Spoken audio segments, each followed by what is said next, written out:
Welcome back to Ocala Talks. As I hit the microphone with my fist and and now here Joe because the music ran out, so another commercial started. You know, it's live radio, people. In a radio studio, by the way, that's being broken down because it's out of the bag now. We are leaving the Paddock Mall. Whoa. Can't tell you where we're going, but you'll still be able to hear me. And some people will be happy they can hear me, and some people will be like, damn it, can't we get rid of the guy? Can't get rid of him. Thought we got rid of him 3.5 years ago. What the hell? That's Joe Martone in the background, the one saying that, by the way. Yeah, I figured it. And he's the one that pays me. Yeah, I was going. He's like, what the hell? Didn't you get out of here 3.5 years ago? Stuck with you. Like a bad penny. Like a bad penny. See a penny, pick it up. All day long, you'll have good luck. And then Kanicki gets hit with the car door and gets knocked out. Good one. You know what I'm talking about, Joe? The movie Grease. Come on. Grease. One of the best musicals in TV ever. I feel like every Ocalan needs to know Grease. I swear to Forward goodness. and backwards. Swear to goodness. We have to. Stranded at the drive-in. Yeah. Looking like a fool. Damn. What will they say? Please stop singing. I want some of the listeners to stick You around. can stop please, now. You please. can stop now. Hey, I'm trying to get rid of the audience here. You're doing a heck of a job. I do have one question for you, though. Talking about Grease and everything. Yeah. I have a rumor, and I need somebody to. Whoop! No, I did Now it. you hit the mic. Good job. I'm Italian, though. My hands move a lot. Now you. So's your mouth. Hey, I sprained my wrist. I stuttered. Remember that. Exactly. John Travolta's house is up for sale?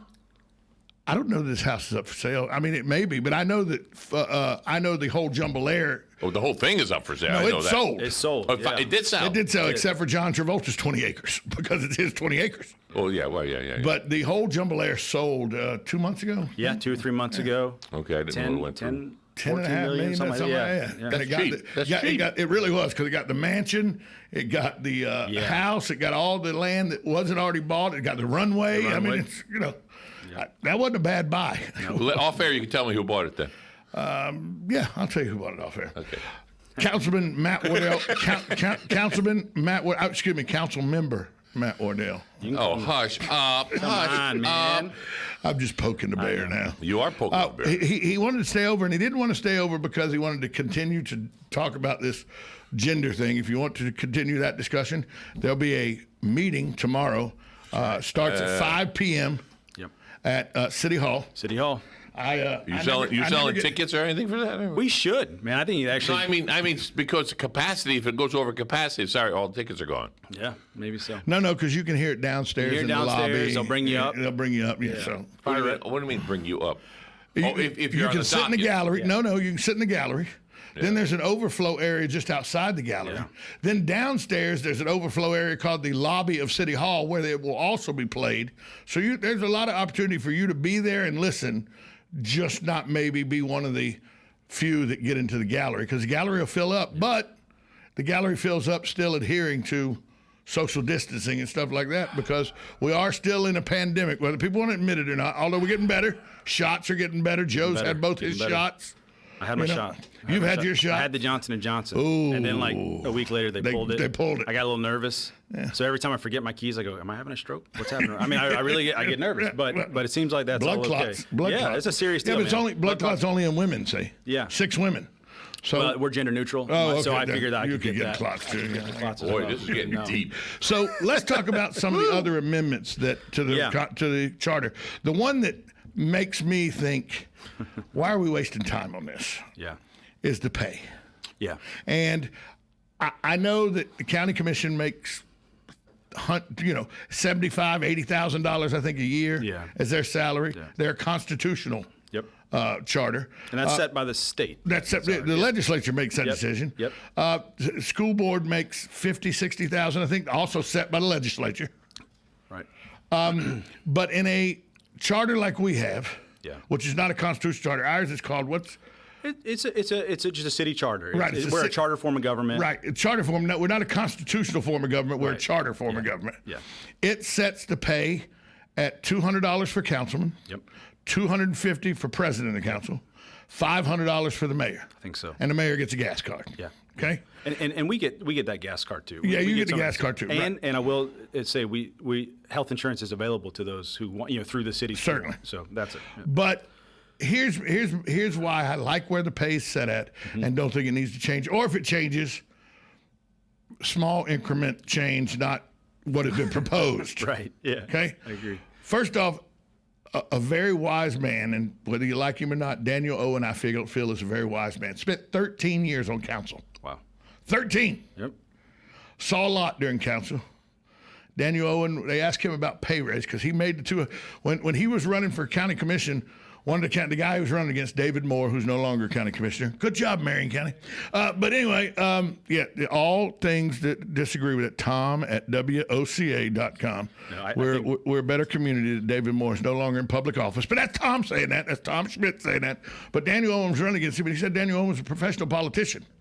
And I pointed out that in 13 and a half years, Daniel Owen had made 1/3 of what David Moore made in 1 year as a county commissioner. Good grief. And Daniel Owen said, I don't serve to make money. I have a job. Right. I serve because I want to help my community. Yeah.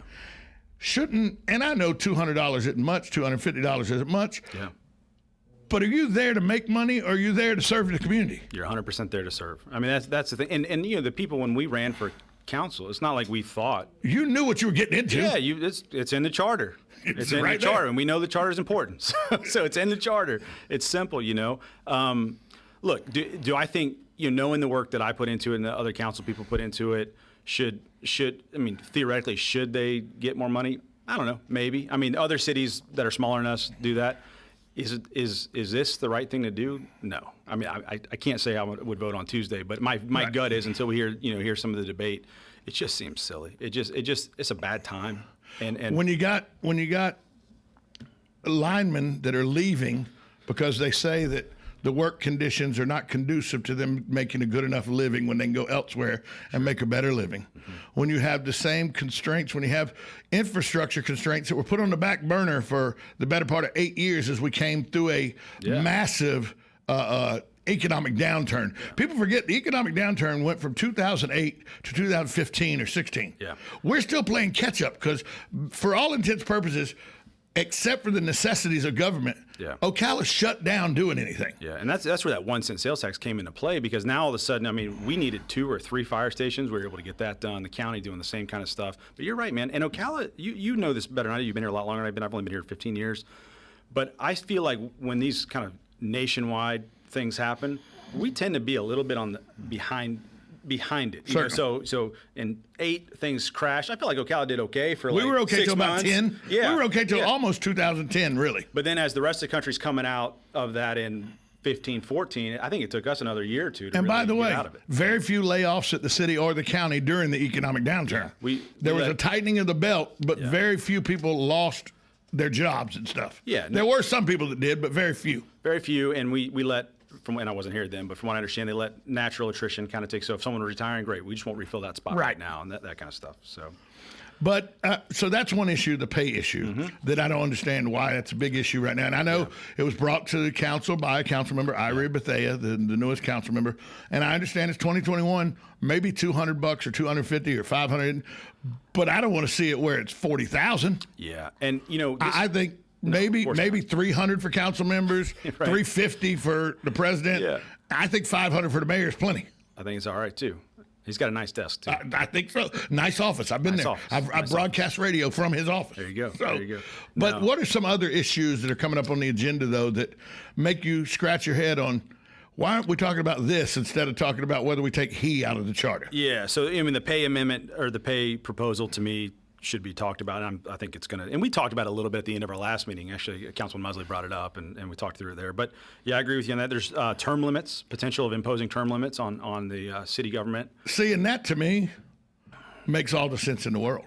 Yeah. Term limits to me, I always go back and I know the most important government we deal with is our local government. Yeah.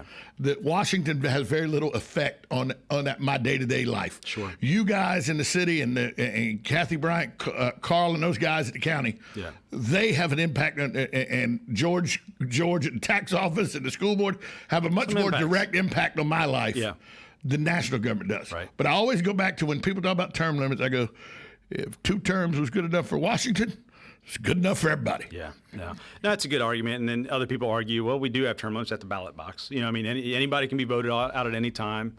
when 1,870 people out of the 55,000 that live in Ocala show up. Is that what you're saying? Yeah, if you can just get 12% of the population show up, you're good. You're done. You're done. Which is ridiculous, by the way. It's pretty scary.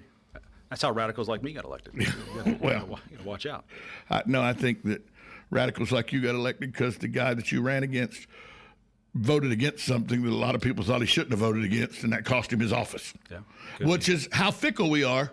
We as a human race, it's not just Ocalans. No. We as a human race will key in on one thing and be damned to whatever happened before that. Yeah. You did this, I didn't like it, you got to go. Yeah, and you know I talked about this offline a little bit, but the reality is, especially now being in the office for 6 years, going on 6 years, those one vote decisions like that was 0.5% of what John dealt with over the course of his. We're talking about former city councilman John McLeod. Yeah, and he made the decision he thought was right at the time. And that's what we all do. Susie Heimbuchel did the same thing. Thing. She made a decision about some distribution center area situations and got vilified for that one decision when she had done so much as a community member.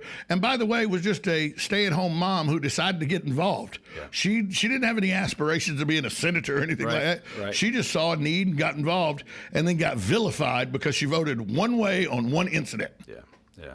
That stuff's a little bit sad, but it's the way it works. It's what we get into. Again, just like the pay, we know what you're getting into when you sign up for the job.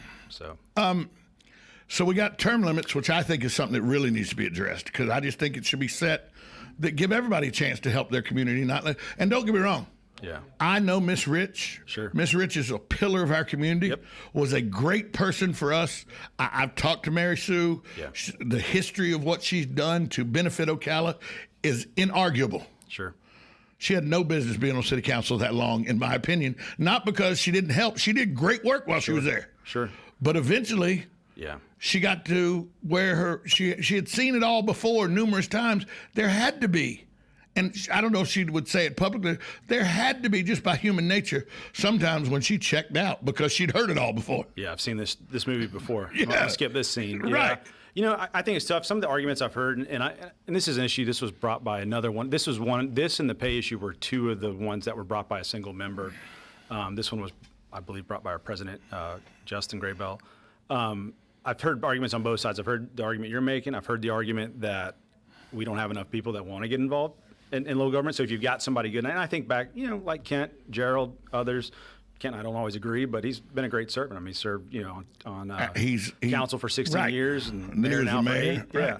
So, I mean, when you've got people like that running, and I think of Gerald Ergel, who I respect a lot, and Daniel Owen, you mentioned earlier, if you've got them serving and you don't really have anyone else stepping up to the plate, do you really want, okay, no one's going to do it, so now we get so-and-so from down the street that maybe being on council is not the best thing for the city. So I see both arguments on it.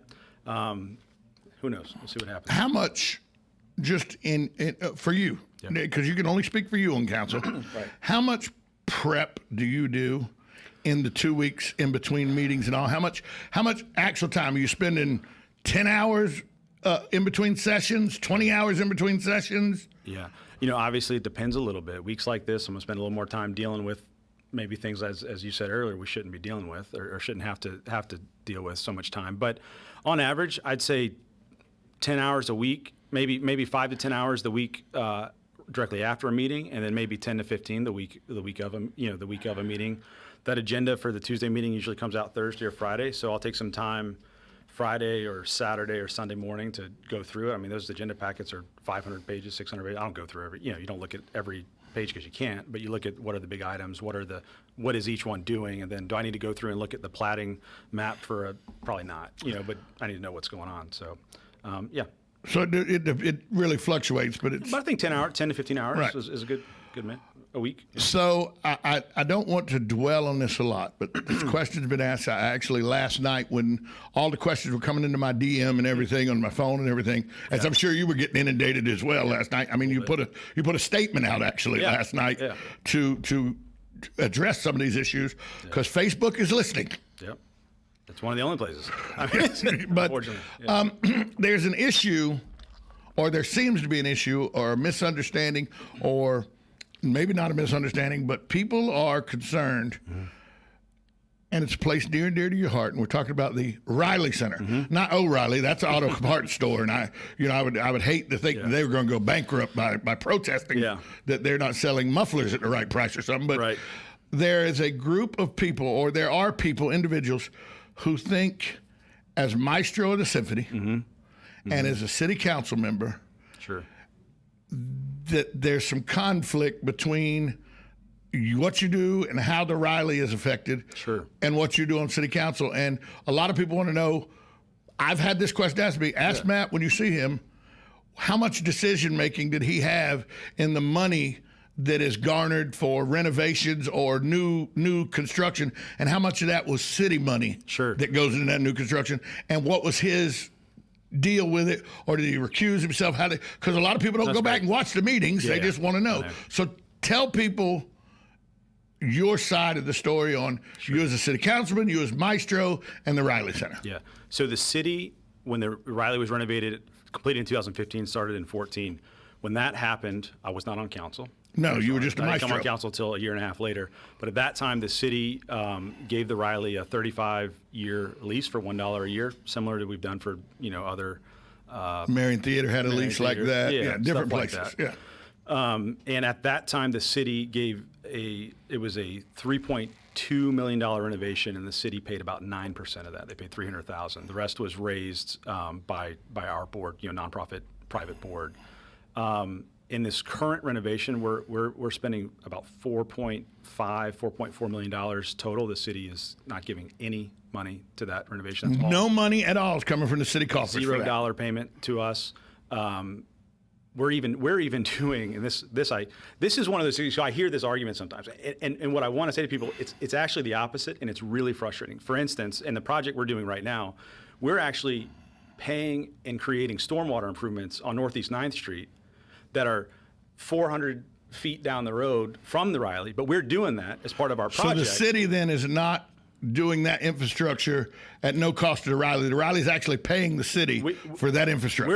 We are paying for that. Trust me, and you can go to our architects and folks to check that out. But where the city has been helpful as a partner with the Riley is the initial creation of the space. Letting this old city auditorium, if you remember, was going to be torn down, turned into it had a 25-foot hole in the top of the ceiling where it was literally the day that you took us on a walkthrough, Buddy Martin and I. It was raining outside, and by the way, we had umbrellas inside too. Yeah, I remember taking I don't want to say people's names, but I remember taking a groups through, and a particular. Previous donor of ours through, and there were literally swimming pools in the thing, and he said, well, should we go swimming? I mean that's how, inside the auditorium. So we raised, and that version, that phase of the project, we raised 91% of the funds. The city contributed $300,000. Again, that was before I was on council, wasn't even running for council until a year after that agreement was signed with the city. It was actually that process of working through that process that made me think I'd like to run be on council. And then in this new phase, there's no cash contributions from the city whatsoever, and that's frustrating to me. No infrastructure stuff that the city's giving to you, that you're paying for any kind of hooking up to the water system and anything that's doing that.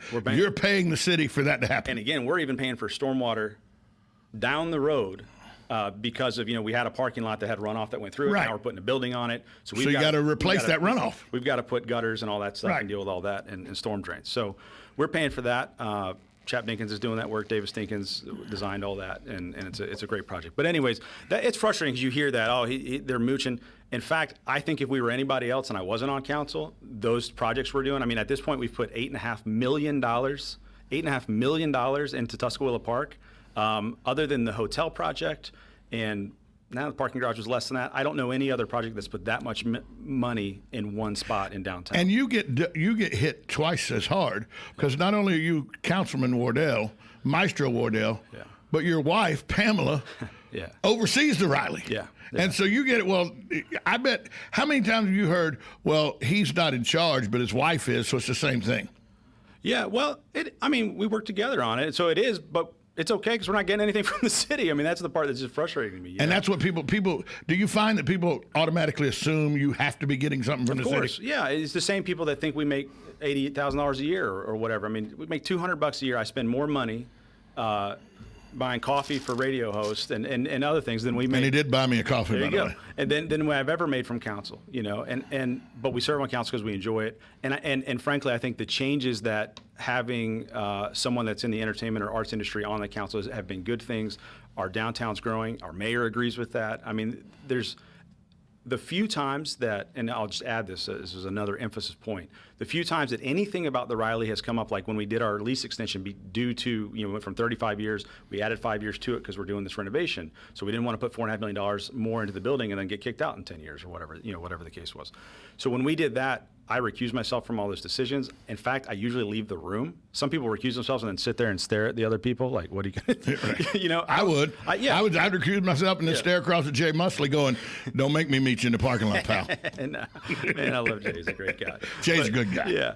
But, and I wouldn't want to meet him in the parking lot. No. He's one of those quiet guys, but when he gets angry, I'm not messing with him. Man. I've seen him angry twice, and neither time was it me, and I was glad about it. Yeah, same glad thing. of that. Same thing. But yeah, so that's the story on that. And what's great here's what's great about all of this. All the documents from the city side are public, online, searchable. You can look at those. You can find those, if those supposed payments of the millions of dollars that I'm getting. I don't know where it's going. I'm gonna have to talk to Pam about that. But all that money that's supposedly out there, or all that's online. The Riley is a nonprofit under the Ocala Symphony Orchestra, which means all those documents are also public. So it's kind of one of those things where make an accusation. Facebook is easy to do that, but You can go look if you want go to. look, please. I mean, I remember during the pandemic, someone said, "Well, we're going to look into that." I said, "Please do, man. Put this to bed for me." Because I don't have the time to go dig up all the documents, but please go do it. Please go do it. So Matt Wardell, City Councilman for the City of Ocala, kind enough to join us for an hour today.